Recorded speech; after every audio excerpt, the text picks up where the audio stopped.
Hello guys, எல்லா தமிழ்ச்சந்த நண்பர்களுக்கு வணக்கம்.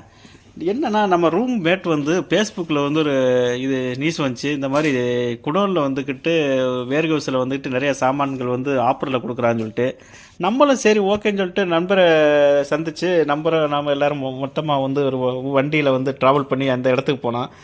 நான் நினச்சேன் இதில் ஃபேஸ்புக்கில் வர்றது வந்துட்டு பெரிய பொய்யா இருக்கும் அப்படின்னு நினச்சேன். ஆனால் வந்து நண்பர் சொன்னார், அதெல்லாம் போய் கிடையாது, நீங்கள் வந்து பாருங்கள், பார்த்துட்டு பேசுங்க அப்படின்னு சொல்லிட்டு நம்ம போயிட்டு அங்கே போய் மீட் பண்ணால் வந்து அந்த துபாயில் உள்ள கூட்டமே அங்கே தான் இருக்குது. சந்தை கடையில் கூட்டம் இருக்குங்களா, அது மாதிரி வீக்லி ஒன் டைம் சந்தை, அந்த மாதிரி கூட்டம் தான் இந்த இதில் இருந்தது. அவ்வளவு சாமான் வந்து 100 ரூபா சாமான், 30 ரூபா, 40 ரூபா, அந்த மாதிரி மக்கள் வந்து அள்ளிட்டு போகிறாங்க சாமான் அங்கிட்டு இங்கிட்டுமா. நீங்களே பார்த்துருப்பீங்க எவ்வளோ கூட்டத்தை பாருங்கள். ஸ்பீக்கர் அது இதுன்னு வாஷிங் மிஷின்லாம் அள்ளிட்டு போகிறாங்க பாருங்கள். அதே மாதிரி நாங்களும் போயிட்டு இந்த கூட்டத்தில் இடித்து தள்ளிக்கிட்டு உள்ளே போய் சாமான்லாம் தேடி பிடிச்சி நம்மளுக்கு தேவையான சாமானை நம்மளாக ஆள் பண்ணணும். ஓகே, இந்த வீடியோ உங்களுக்கு பிடிச்சிருந்தா லைக் பண்ணி ஷேர் பண்ண கமெண்ட் பண்ணுங்கள். வெரி டயர்ட் ஆயிடுச்சு இதோட